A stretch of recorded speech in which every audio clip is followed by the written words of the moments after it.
Hello guys, magandang gabi po sa ating lahat. Ngayong araw, 17 days old na po ang ating mga fry. Short update lamang po para makita nyo lang po kung gaano na po sila kalaki.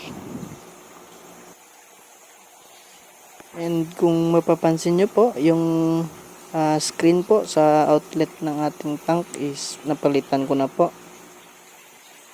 Yung butas po ng screen na yan ay hindi na po kasya yung half inch na fry. Ang purpose po na pinalitan ko ng ganyan kalaki yung butas ng screen kasi para mas mabilis po ma-drain yung mga dumi. And ngayong araw po i-share ko po sa inyo kung paano ko po piniprepare yung ating nursery pond para pwede na po nating ilipat yung ating mga fry. So ito na po yung ating concrete na nursery pond. Ang sukat po nito is 4 meters diameter po.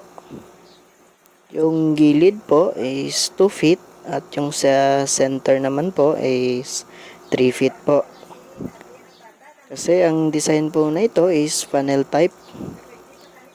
So ngayon lalagay na po tayo ng methylene blue tsaka asin.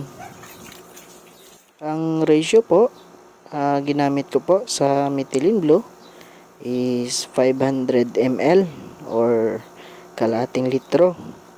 Tapos yung asin po is 5 kilos po. Sa pagtitreat naman po, wala naman pong saktong ratio.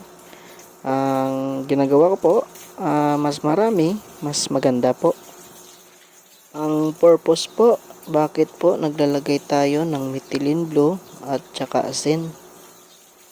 Para iwas po sa fungus. Yung asin po, tsaka methylene blue is anti-fungus po or anti-fungal. Pwede rin po kayong magdagdag ng i-apply sa pag-treat. Pwede nyo pong idagdag yung Milafix po ng API.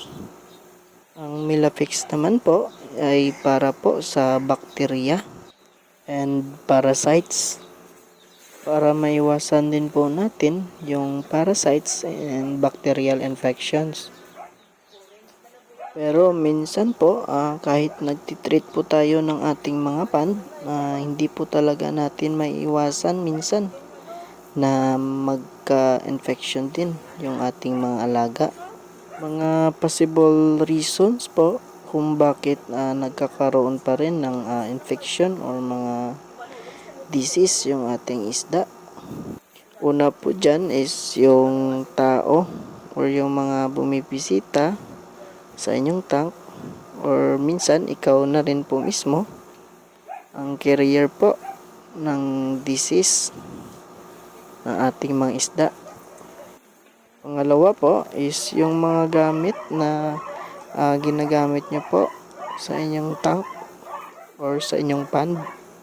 For example po, meron po kayong tatlong tank. Number 1 tank, number 2, and number 3.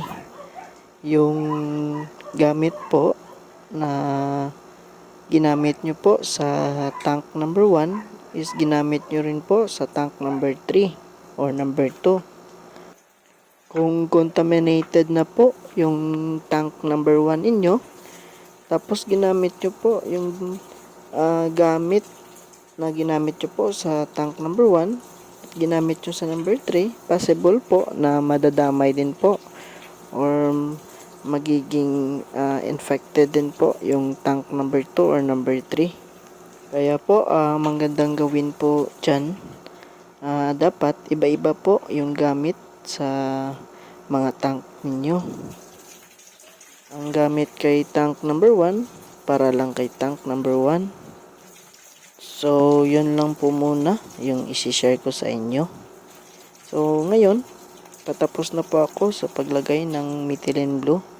Ang susunod ko pong gagawin is dadagdagan ko po ng tubig yung tank at ibababad ko na lang po muna ito. So, update ko po kayo ulit bukas. Kung meron po kayong mga katanungan, i-comment nyo lang po sa comment section. At susubukan po nating sagutin ang inyong mga katanungan. Yun lamang po at maraming salamat.